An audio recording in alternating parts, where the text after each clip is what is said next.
I'm going to start out with a little quote here. My brothers and sisters, consider yourselves fortunate when all sorts of trials come your way. Whether you're a religious person or not, I truly believe in something like this because I want to take this from a more positive perspective, that these trials can be things that we can look at as something that's going to improve us, make us better. I actually, during this downtime, which is very rare for me, have had some great times with my kids. I have 3 kids that are 13, 10, and 8. And have spent some wonderful times with them. I've been able to catch up on my fix-it things in the house, although yesterday I had to put together some chairs.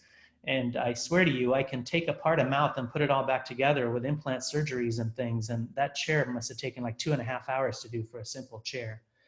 But anyway, I think it does give us lots of things to be grateful for. And I truly have been grateful for the time I've spent with my kids. We're actually getting to do some walks in the afternoons and working out a lot in the morning. So I feel like I'm in the best shape I've been in a long time, and have spent a lot of time with my new teenager and getting to know her a lot better. So think of things like that. Be grateful for the things you have, and the things that are going to challenge us, I think, look at as opportunities more than challenges, because we will persevere through this and we will learn a lot from this. There are a lot of things going on in terms of our practices and how we communicate with patients during quarantine. A lot of these are going to be, some of them are going to be changing how we do things, what we do, and how are we going to handle communication with patients. I really believe it's important that you communicate with your patients and your teams at this time, and I hope you have been. I typically have been sending out about 1 email a week to my patients, just kind of giving them updates as to when we're coming back, what they need to do if they want to communicate with us, how to reach us. Also, just kind of giving them some little tidbits. And I highly suggest you do that because they really appreciate that. That way they understand that you care about them, you're looking after them. During this time. I'll share with you something that a physician friend of mine shared with me that I shared with all my patients, and they absolutely loved it. He is a physician who has had a kidney transplant as well as a lung transplant. So he is immunocompromised, to say the least. So one of the things he told me, we were talking about this time, and he says, one of the things he does is that he actually puts all the food he uses in the microwave for 20 to 30 seconds, no matter what it is, whether it's cold or fruit, vegetables, anything that he typically buys, to kill the bacteria off of that. And I suggested that for my patients and just told them, even if you like things cold, put it in the microwave first, then put it back in the fridge. You can have it later, but at least you've killed it. A lot of things like berries and things that can't be peeled. And you should have seen the amount of thank yous and things that I received from that. So those kind of tidbits, I think, are really helpful to give to your patients and really great to do, just to share with them and keep them, let them know that you care about them and let them understand that you're trying to help them along this time until we get back to the normalcy. So let's discuss a little bit more in terms of the practice during quarantine and what kind of things should we expect and do. As you all know, we've had a little disruption. That little monster on the right, though easy to clean, is very, can move around quite a bit and can go from person to person and change around and do a lot of different things and really disrupt our world. And disruption generally means change, and we have to learn to adapt to it and embrace it and until things go back to normalcy. So I'm going to discuss a number of things as we go along here. We're going to discuss things from patient forms, and talk about a little bit about wellness screenings, whether you do that currently in your offices or something you wish to do. I'm going to give you some suggestions here and be able to guide you on some of that moving forward with your patients. Let's also talk about our waiting rooms and how we know them. I think waiting rooms, as we know them currently, are going to be a thing of the past until we kind of get back into our normal modes and have kind of cornered this and been able to control the virus, at least to a degree. I don't think it's going to ever go away completely. So we'll talk about that in detail as well. Things like payments and transactions in your office as well. How are you handling those? I'm going to give you some different things we can do with them, things we do in our office currently, how we treat them, and give you suggestions for you to do in your office and what you can do to make this better and safer for your patients and your team as well as you. Maintaining a patient care and communication. We'll spend a little more time on that, and I'll show you a few different things that you can actually do with your patients and how to treat them and some of the things you can do with them. Let's start with a patient wellness, patient forms and wellness screening. You know, the thing about front desk and guest services and being really, you know, cozy up and let's really get to know our patients and things like that, I think that's going to be things of the past, you know, things where we're sharing things with them and giving them paperwork to fill out or look at. Those are really going to need to be things that change quite a bit. Imagine the average office pen, what it's like, and how many patients are going to want to come in and touch things in your offices. And you know how weary and scared they may be about some of these things. I think some of our communication needs to be there to help them understand that we're doing a lot of things here to keep them as clean as possible. So one of the things we've gone to in our office as we see patients for emergencies and things like that has been, you know, things like this, where you say, hello, due to the spread of COVID-19, we require you to fill out this form before coming to our offices to ensure we can honor your appointment. So this is a great thing to do in that you're telling them, hey, we're pre-screening every patient before they come in. This lets them know whether they're healthy or not, lets them know that, hey, these guys are on top of it, not just letting anyone and everybody into their offices and causing all this cross-contamination and causing all these issues in their offices. And so when they see that, they're going to see this wellness check and they're going to click on that. And what they'll get is this little wellness form. Well, this wellness form is going to ask a few things. It's going to ask their names, obviously, maybe a phone number or something, but then it gets into 5 simple questions that can really relate to how we want to treat them and what we want to do with them. First thing we're going to ask, do you have a cough? You know, yes or no? If they answer yes, obviously, these are going to be things where, hey, we're going to wait on your appointment until you're healthy. Do you have a fever now, or have you in the past 3 days? Also, one of the things you will have, I hope you will have done, is do check people's temperatures as they come into your offices. And I'll show you how these people are going to come in. And that's going to be one of the things that your maybe front office staff is going to be able to do. And we'll talk about that a little bit more. One of my colleagues, Lou Graham, has been great in doing his emergency exam, as well as when patients first come back to your office, how you should be set up, what you should do. I know PreXion has run some of these, some of its other webinars are also on Midway Dental and on the Catapult site as well. So if you get a chance, do look into that. One of the things you ask, are you experiencing any shortness of breath? And yes or no. Also, have you traveled outside the country in the last 2 weeks? You should just ask, you never know. I know there's a lot less people traveling nowadays, but ask that anyway. Also, have you come in contact with someone experiencing symptoms of COVID-19 in the last 7 days? Based on these answers, this is how we're pre-screening every patient. Again, this may be no's for most people, but what you're doing is really telling them, hey, I'm looking out not only for you, but for my team as well, and to make sure that we have a nice, healthy, clean office where you can come in, get your treatments, and not have any issues. So I think this is a very good thing to do moving forward until everything settles down, which we've been doing this with our emergency patients as well. One of the next things I want to talk about is I really do think that paper forms for new patients and things like that are going to be a thing of the past, at least in the upcoming time. I hope that most of you have some sort of software where you can do this. If not, what I'm using and what I'm showing you a lot are things through Weve. For those of you that have Weve, you probably understand this. For those who don't, Weve is basically a complete business toolbox. It allows you to, it's voice over IP, so it allows you to eliminate your phone and phone bill. It also allows you to message through texting or email to your patients, so it can allow you to get rid of things like solution reach or blue light and some of these others. So basically we eliminated a lot of these, and by doing that, that more than paid for our Weve monthly subscription. It does a lot more things, and I'll talk about that more. It gives you a lot more information, and as we go through, I'll show you some. One of the things they do is this patient forms. You can have all your forms on this. You can have your patient intake form, your medical history can be on that, your financial policy, which are all things that patients, you know, we try to get patients to fill out a lot of times at home, but a lot of times they come in and they say they didn't do it. Well, nowadays they're going to need to do it, and even if they do it, they'll have to do it in their cars, and I'll show you some of that as we go through. Notice of Privacy Practice Act, your HIPAA information and consent form, and also your consent for treatment. These are all things that you could have patients do on their own, in their own environment, on their own iPads, fill out and send to you. These things will upload into your EagleSoft Dentrex, which other system you may be running in your offices, and they fit right in there and go to your system.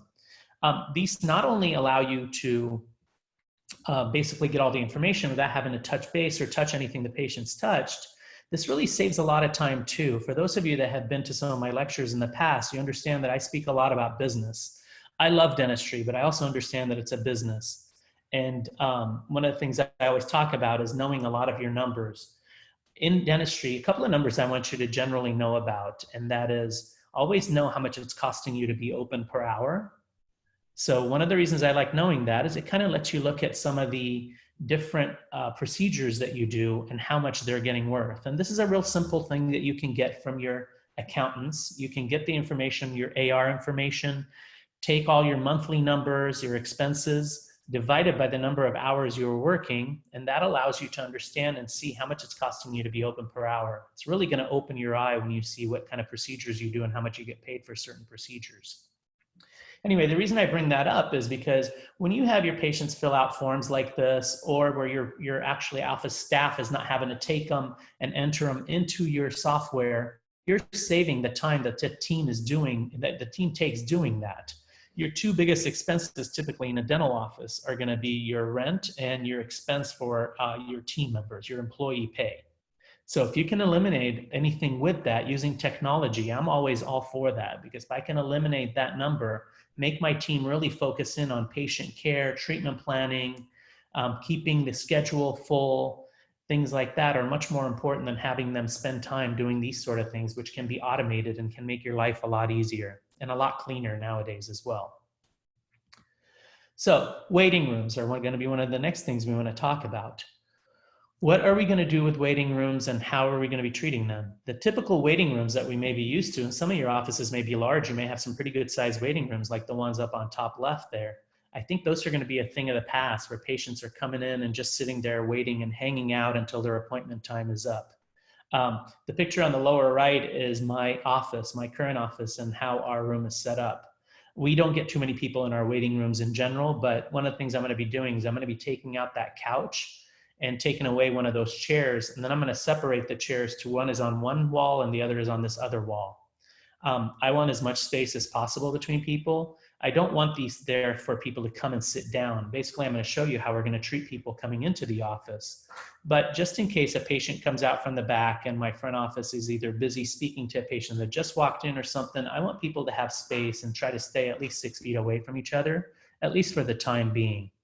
We don't need all these chairs so that people can come in and bring their families and everybody sit down and just kind of hang out and wait. You know, that's a thing of the past. They can wait in their cars. That's a good place for them to be. So one of the things that we've also decided we were going to do and have been started to do is we will actually text our patients and tell them, you know, hello, to help maintain social distancing, we ask that you text us once you have arrived, and please wait in the comfort of your car until we are ready to see you. Again, telling our patients that we're trying to minimize contact with many other people, trying to keep this as clear as possible, as clean as possible. And then typically they'll tell us, okay, I'm here, I'll wait for your text. And then we tell them, hey, we're ready for you. And the minute they walk in, we usually have our assistant or a hygienist will be able to just take them back into the room. That way no one's congregating, waiting in the front office or creating anything there. So less people, less involvement, and really keeping control of the chaos and moving them one at a time. This is a very simple thing to do. The majority of people are used to their phones and texting by now. Nobody complains about that. And actually most people would rather have that. So we're able to contact them, stay in touch, and keep things nice and clear with them. One of the next things we want to do is look at payments and transactions. So how you handle money and what you're going to do. You know, I think, you know, cash and coin are probably a thing of the past. Everybody understands how the bacteria may affect some of that. And even credit cards, to be honest with you, I don't think many of you really want to have your office's team members handling credit cards. So if nothing else, make sure you have credit card systems that can handle things like Apple Pay, Google Pay, Microsoft Pay. They all have their own pay sections now, as well as being able to, at worst case scenario, at least have the patients be able to waive their credit cards in front of your credit card machine. One of the great things we have, and I'll share with you some statistics on this and why it's great. This is called text to pay. Again, it's through Weve. basically we can send out these little messages on a text to a patient. Basically, you know, like, hello, Clara, this is Dr. Halabo's office. Our records show you still owe $234 for work that we completed. I want to send you a link for you to pay your balance. Click on the link below and view your balance.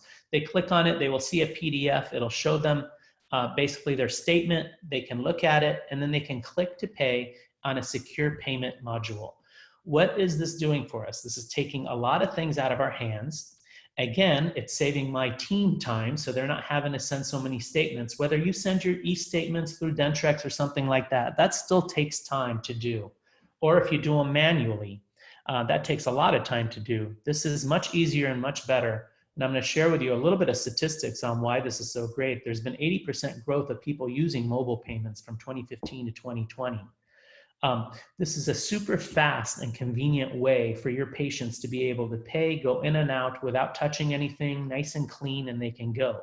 You can also check on your AR and send these little texts out to people to reduce your AR.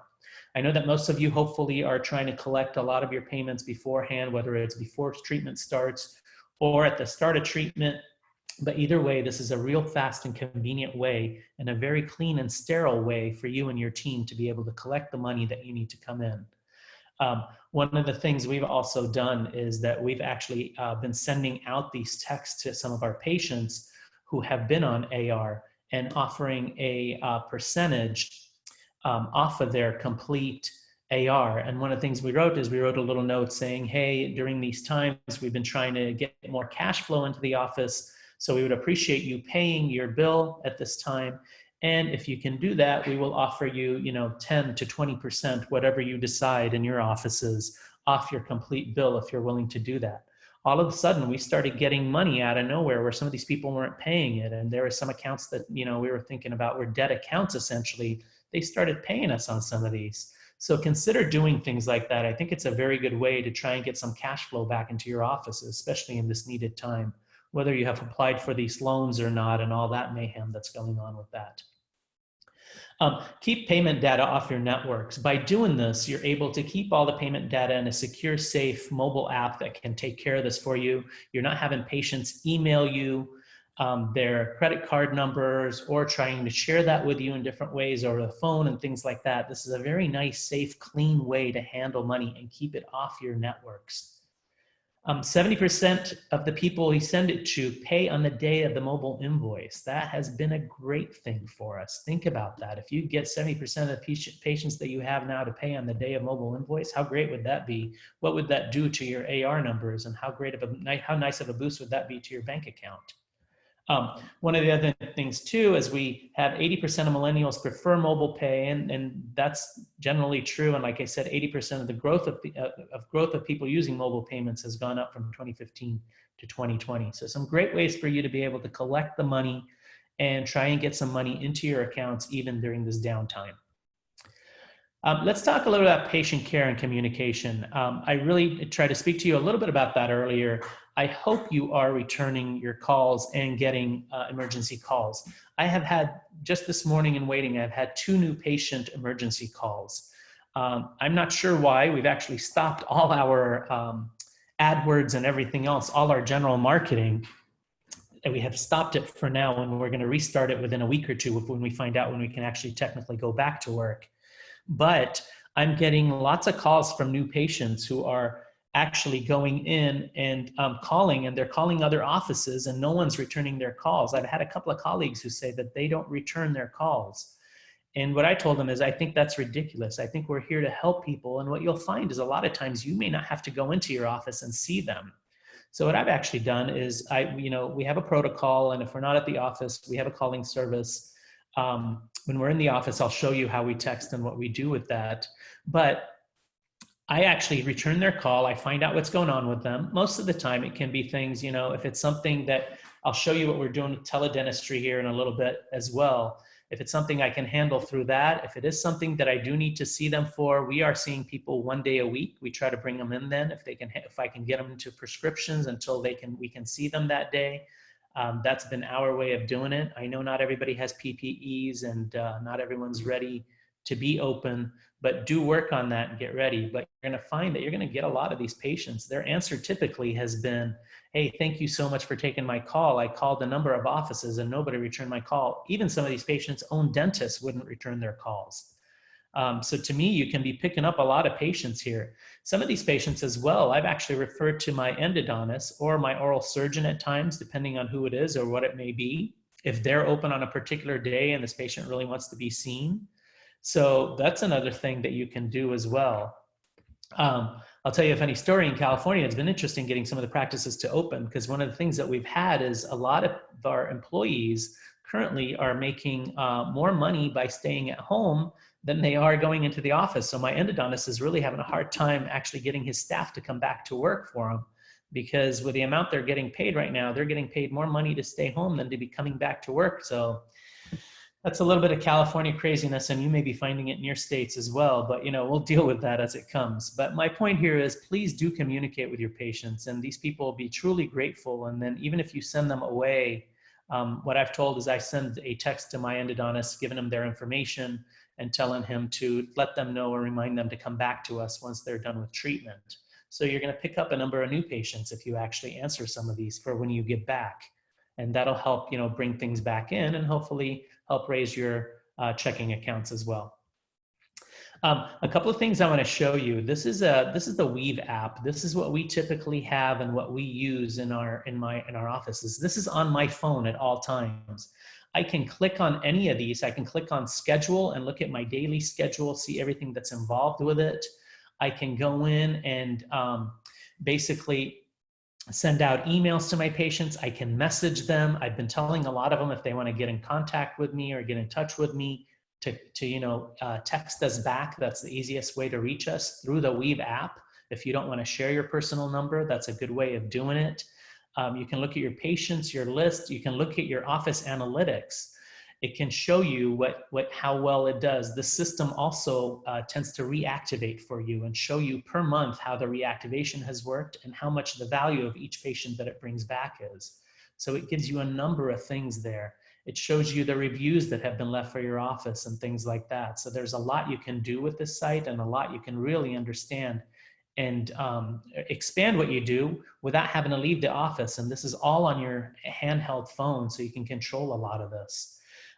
This is a schedule that you can basically look at and just see what you're doing. And if you have associates, you can go in and look at their daily schedule, see what they're going to see. If you're not going into the office, be able to look at the schedule, what it has on it, what your hygiene has on it, what time they're seeing patients, things like this, depending on what days you work as well. So it's great to have. It's great to be able to see it and be able to control a lot of things in your office without having to leave the comfort of your own home. If you want to look at some patient info, this is a great way. You can click on a patient. You have the ability to see what their appointments are, what time they're coming in. Also, you can call them, you can text them, you can look at reviews from them, things like this. You can really take a look at each patient info, see what's going on with them.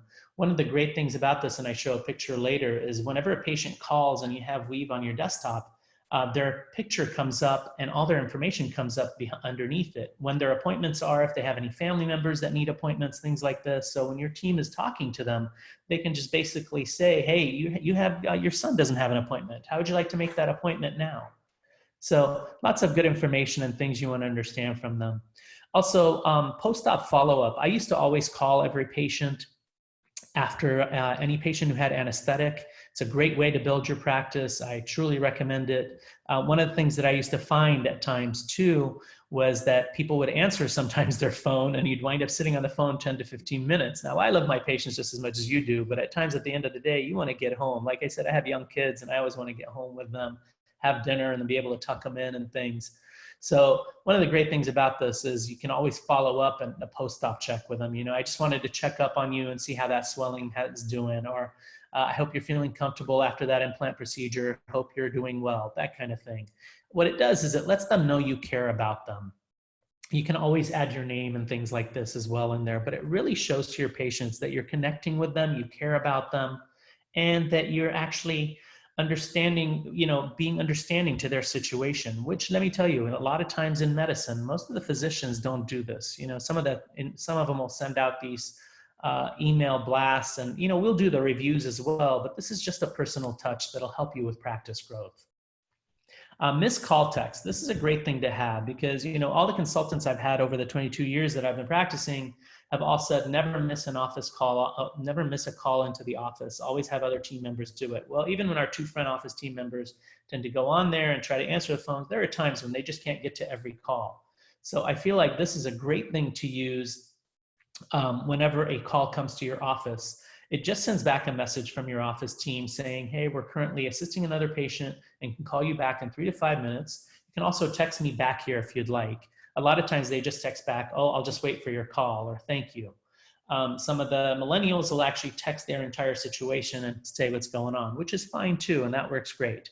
But what you're doing is just telling them you're basically not allowing another call to miss. And the statistics are crazy about how many new patients will call an office first time, and if they don't answer, they move right on to the next office. So this helps us eliminate a lot of that and keeps us in control of our office and new patients coming in, and this way we don't lose anyone.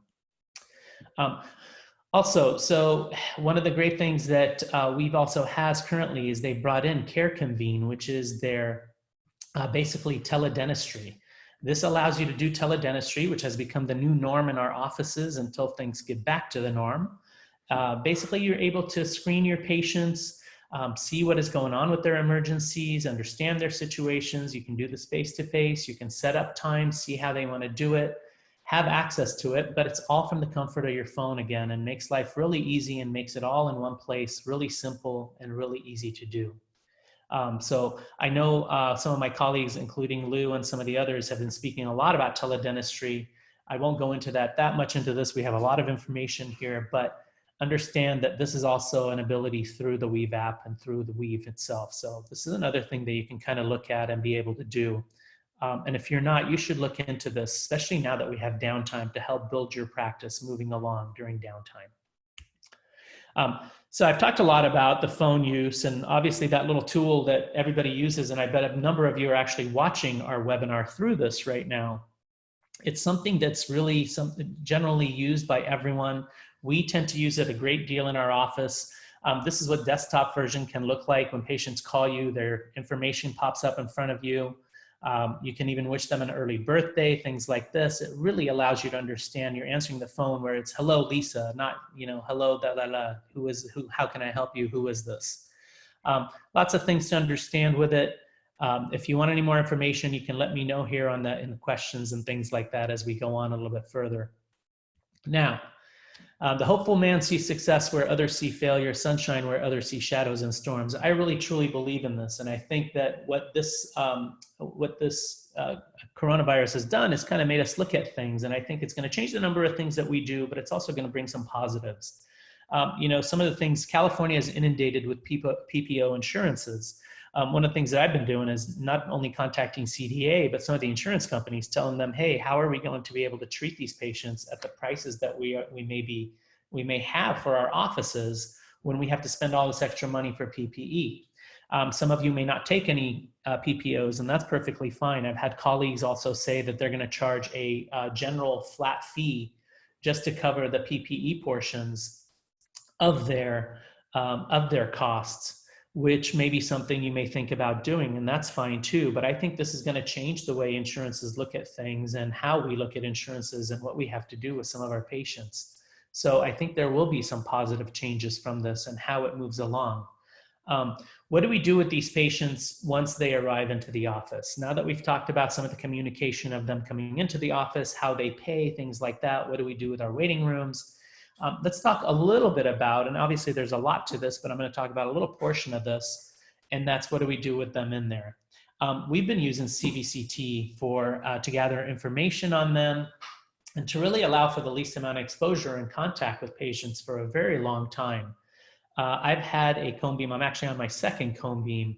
And for those of you who think in terms of exposure and radiation, the scans we take tend to have about half the radiation of the average FMX in a dental office. Average FMX in a dental office is about 170 to 180 microsieverts. The CTs that we take in our office typically on average tend to be about half of that in terms of radiating the patient. So we're actually radiating them less and getting a lot more information. And especially in these times, as we go through and have patients come in, the last thing I want to have done is have my team go in there and take an FMX, and they're going in and out into their mouth and with the saliva and the aerosol and everything else that we have to deal with. Even while we do have all our PPEs on, this reduces it, and it gives me much more information that I can use for my teams. Now, radiographic imaging really is the backbone of our dental offices. It's super important that we have great imaging, great understanding of what we're looking at so we can diagnose better, understand what people need, and how to work with our patients.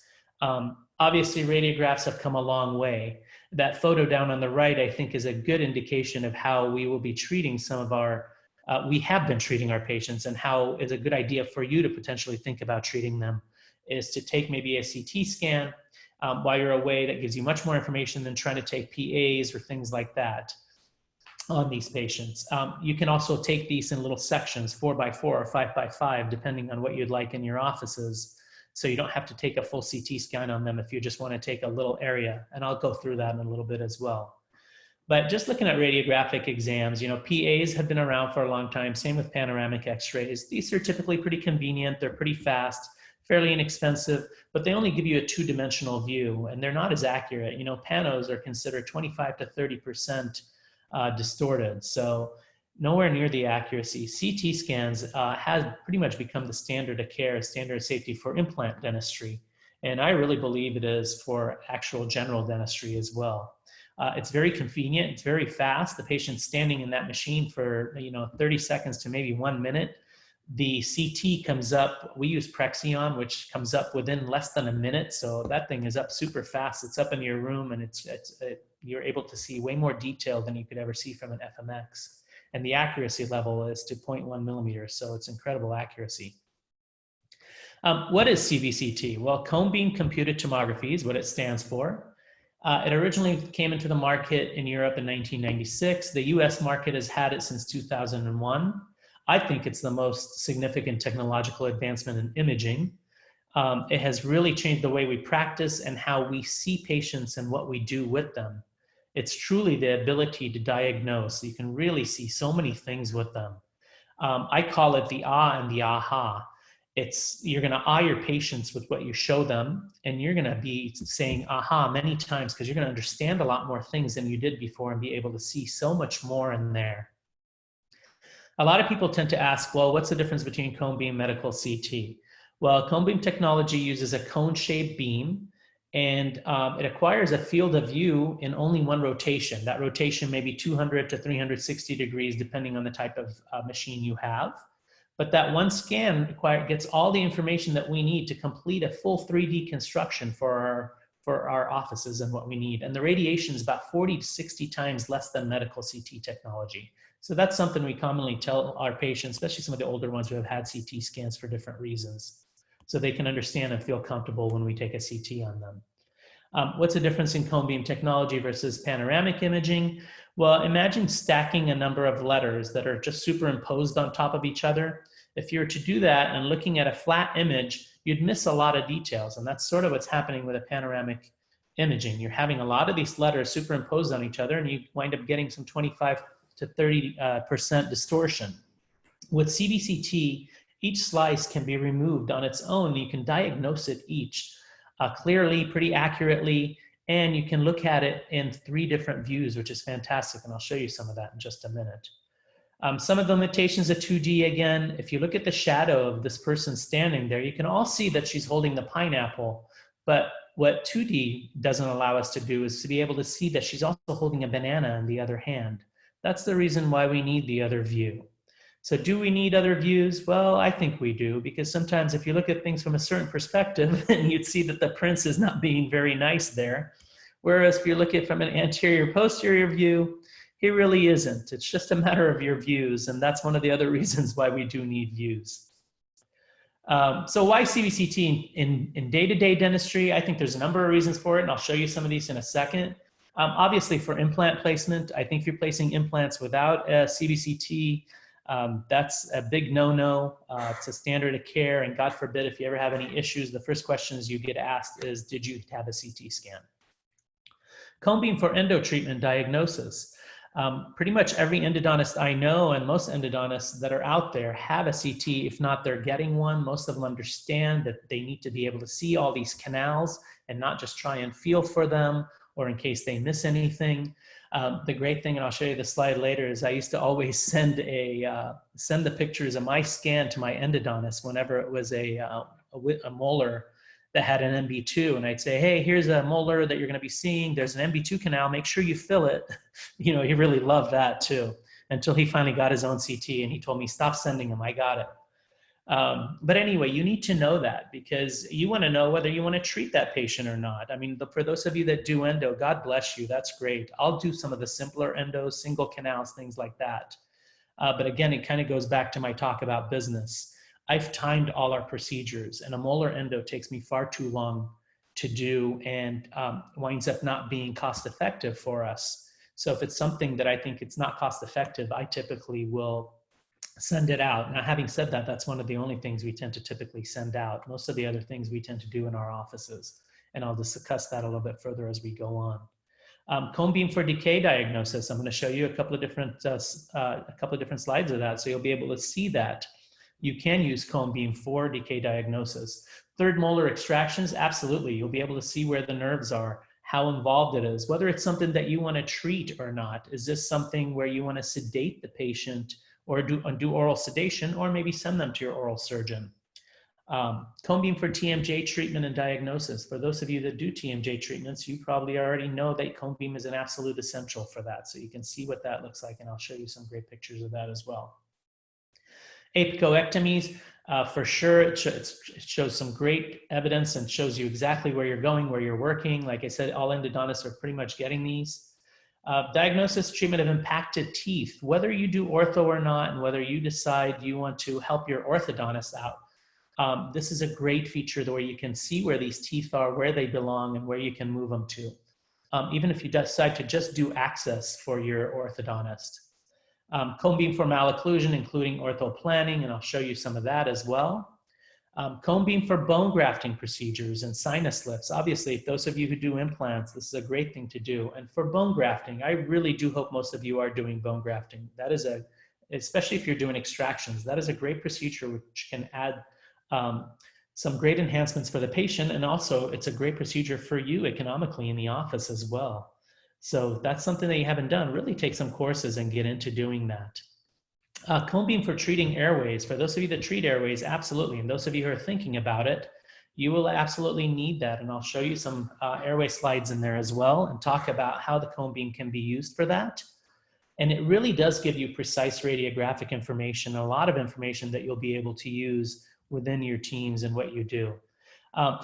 Here's a little quote from Gordon Christensen regarding those of you, if any of you don't place implants, you know, I really think that that is something you should think about.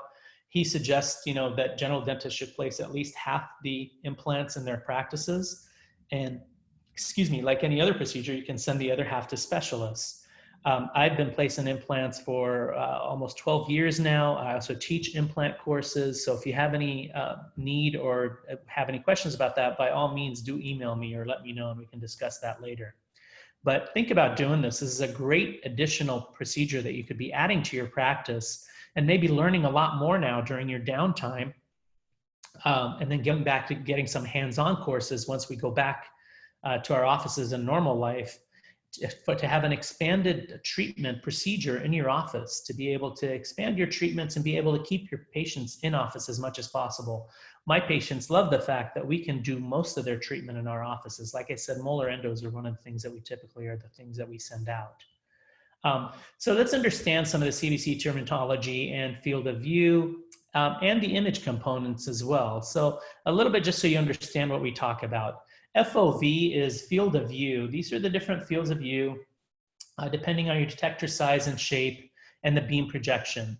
So you can have a sectional field of view. And for some people who I've talked to, even some of the ones who came to my implant courses, they would say, well, I only want to treat that little area and I don't want to have to look at the whole mouth and learn it. Well, that's fine. This kind of a sectional field of view gives you just a little area, whether it's 4x4, 5x5, depending on which unit you use, of just the area that you're working on. So you can just gather information on that, be able to see that in 3D and get all the information you need and want from that little area. You can also do this for emergency exams too, if you want to just focus in on a little area. Most of what we do, however, tends to be in this complete oral maxillofacial area, which basically gives you from about the middle of the nose down to the chin and below, depending on where you stack it, and sometimes a little bit lower when we go for airway. But that one tends to give you most of the information that we will use in our office.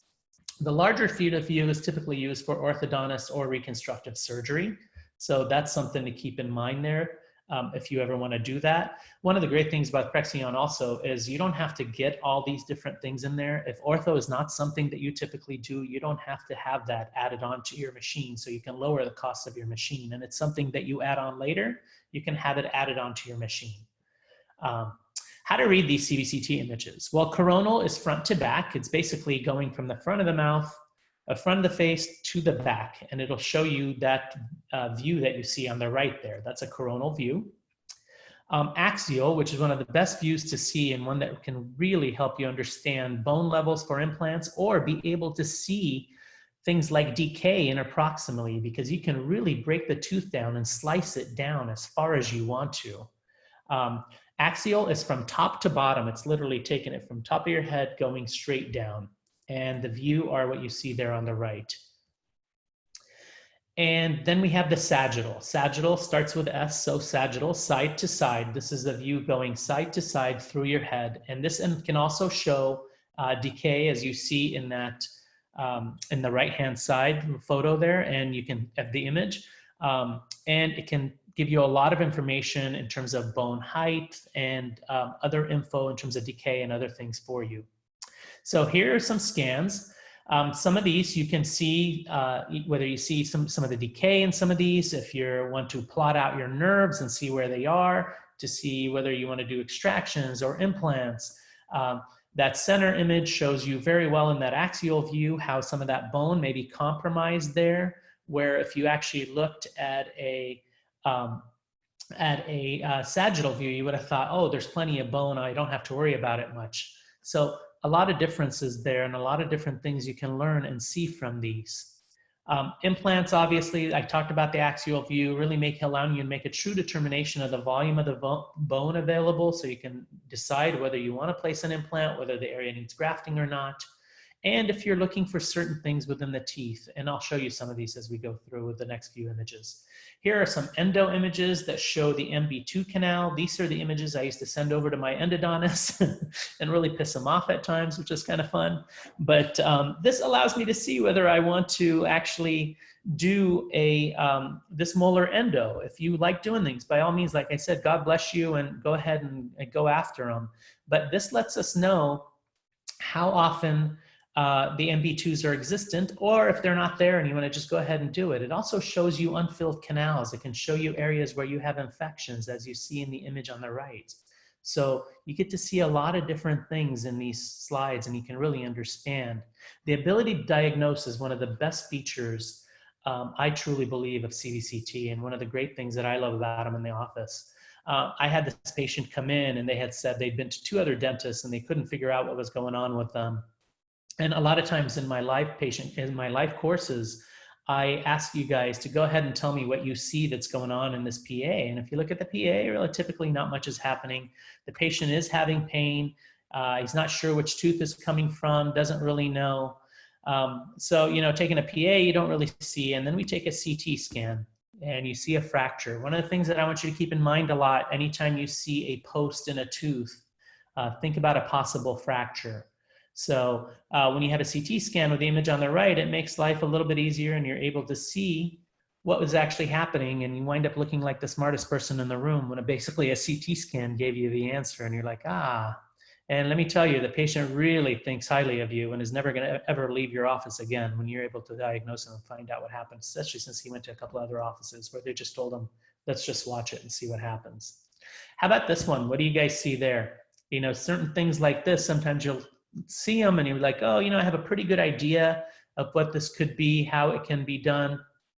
You know, and then you're like, oh, okay, well, let me just see what it looks like on a CT scan.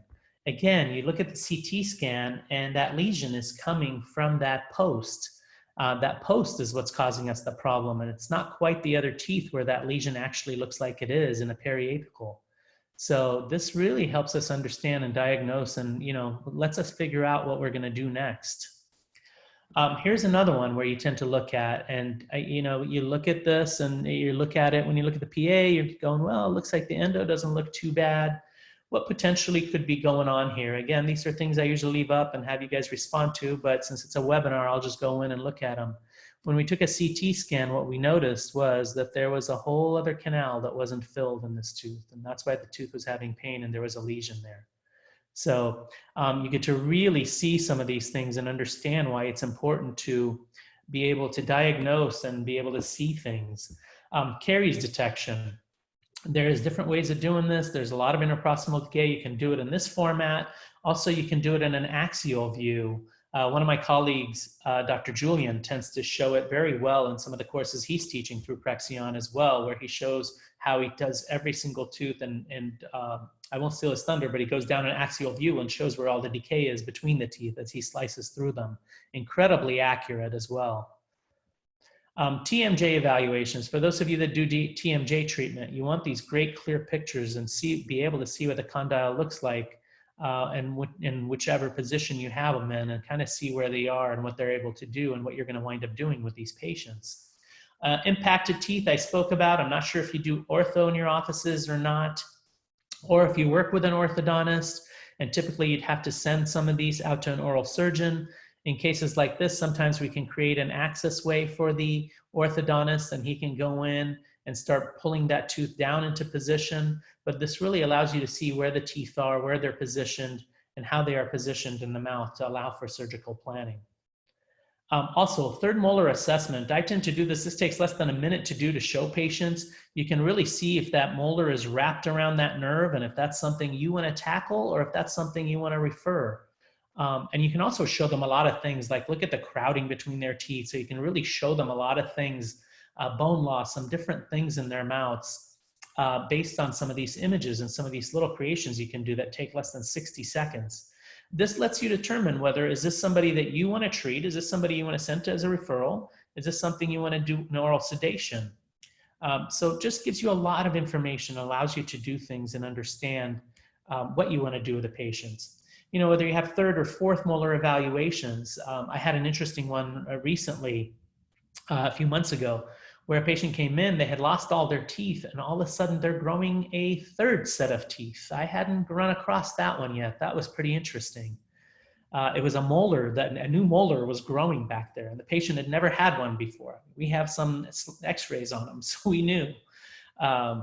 Also, for those of you who do Airway Diagnostics, the PreXion unit will be having a 15 by 16 field of view, which also allows for medical CT billing. By the way, for those of you who do that already, you probably already know that you get paid way more for a CT from the medical side than you do the dental side. We get paid on some CTs in the dental side, not all of them, but the medical side a lot more, especially when you have these 15 by 15 or larger type views.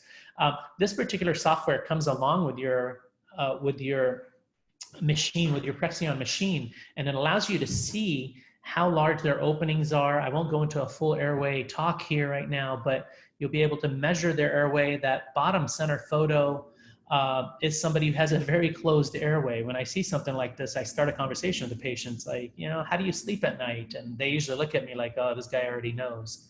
And they start telling you I don't sleep well, or they'll have the CPAP conversation, and you get into airway and diagnostics. But definitely something you should take a course on as well and look into. But the fact that this machine has the ability to do that for us is one great thing. And we tend to go through medical billing and do a lot of this in our offices as well. Get better and more complete diagnostic information. We see our patients in 3D. We treat them in that motto, but we take two-dimensional x-rays, which doesn't make sense to me. So I think once you make a switch and decide to do that, it's a great thing for you and your practice. I also like to put why not CBCT, because I want you to understand some of the disadvantages. Typically, cost is one of the biggest issues for most doctors. I'm going to show you in the next slide or two how we tend to pay for our cone beam and what we tend to do with it in terms of patients. The cost to the patient, most of the time, we do advertising as well. in terms of AdWords, things like that, to attract implant patients. And we typically give away the CBCT if we're able to attract the implant patient. On a lot of my patients who tend to have, will tend to take it. One of the great things about the PreXion unit is when you take a CT, there's typically a pano that comes with it. So for your own patients, you can charge out just a pano if a CT is not covered, but you're getting way more information. And again, a lot less radiation than you would if you were to do an FMX. One of the other things is a learning curve. Yes, you will learn things. It's like anything else we do in dentistry. Anytime I teach, I always tell people, if I were to give you a new composite kit, probably wouldn't be very good with it and make it look very great when you start. But if I come back a few weeks later and you continue to use it, you'll make those composites look much better later. It's the same with CT and how you learn to read them and what you do. If you're not sure ever of anything, we have a great speaker, Dr. Parashar, who also will be giving some of these webinars as well on how to read CTs, and he's fantastic. And they have a great service where you can send them the CT scan, and within a couple of days, you will get a full report on everything that you see in that CT. There is a lot more dental work that you will wind up getting in these reports, let me tell you, than you normally would get in an FMX. So these CTs tend to show a lot more work for the patients that may be either failing or that needs to be done. One of my colleagues in New York also tends to do this on all his patients. He takes a CT and he sends to have Dr. Parashar and his group read these for every single patient, and then he just charges the patient a straight fee and hands them the report. He feels it's sort of like getting a complete report when you go to a physician's office on your blood work and things like that, which is a great idea as well. Space in the office, that's one I also discussed in terms of if you have room for a pano, you have room for this. I used to not have room for these. I used to actually send patients out to labs, and I thought, oh, that would be fine. And then that was kind of a headache, and sometimes they didn't go to the labs. And sometimes I didn't love the CT that came back, and I was like, oh, now I got to deal with this. And then I decided, let me start having the trucks come into my parking lot and send the patients out there. Well, that worked okay at times, but at times the patient didn't show up, and you'd still have to pay for the truck to be out there with a CT. Or sometimes the truck would be late and the patient would be standing there going, okay, when is this guy coming? So we wound up squeezing out some room out of our break room that we have back there and made just enough room to put this unit. And it's been one of the greatest things we ever did in our office. How we do things in our office, we run monthly AdWords, like I said, and we give a complimentary CBCT to attract implant patients. Believe me, the CBCT means nothing to me if I can get an implant patient in and also make them patients for life. Anytime you can attract patients in, it's more than worth it to give a CBCT away. So we also average about 20, 30 scans per month. So financing for the payment is beyond covered. And a lot of times with our patients that, we wind up doing implants on, we just tell them you're going to need a CT scan and they're going to have to pay for it. And typically we charge about $250 per CT when we tend to do them that way.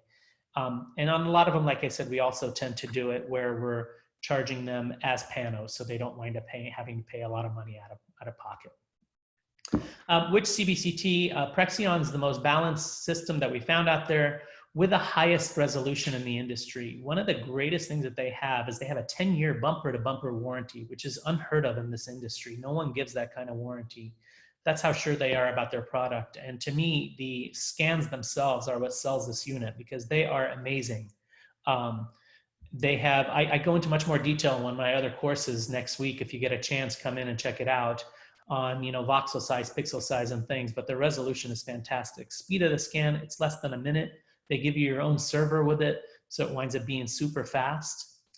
Very easy to read software. They also come in, they will have a trainer train your team as well as you on the same day, and then a few weeks later, they'll go back and go through extra things with you so you can understand more. They also have a ton of software on their website to teach you this.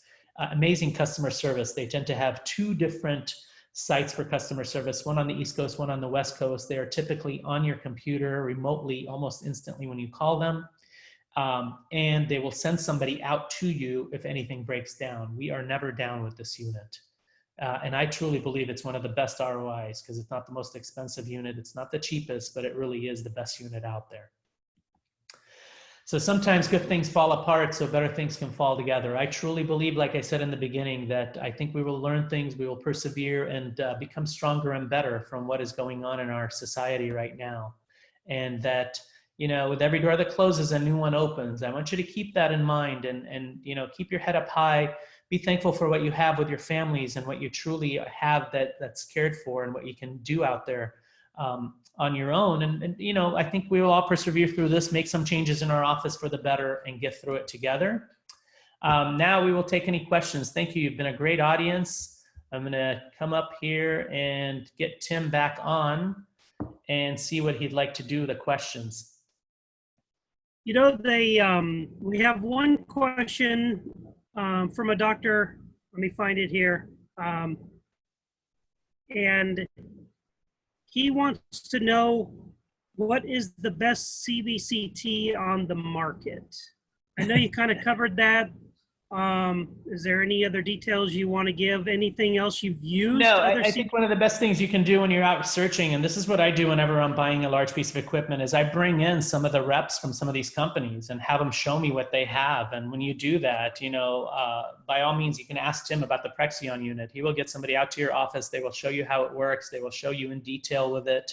I researched these in detail. I looked at them, saw what works best in our office, what's fastest. And having a 10-year bumper-to-bumper warranty is amazing to me because I had many issues with my first CBCT. So this was a great thing. And that we used to have downtime all the time with that. With this, we never have downtime. So that's a great thing to keep in mind and look at. I guess to also answer that question is, what are you looking for and what do you want it to do and what's important to you in your office? Obviously, quality of image is going to be important. Warranty is going to be important. The cost is going to be important. Space is going to be important. So these are kind of things that you need to talk to a PreXion rep about. We can show you a demo, whether remotely, and if this virus thing opens up and we can start traveling again, we can look at the space in your office. We can show you a demo on our laptops. There's a lot of videos and stuff. If you go to the PreXion website, can answer a lot of your questions too, but do your research.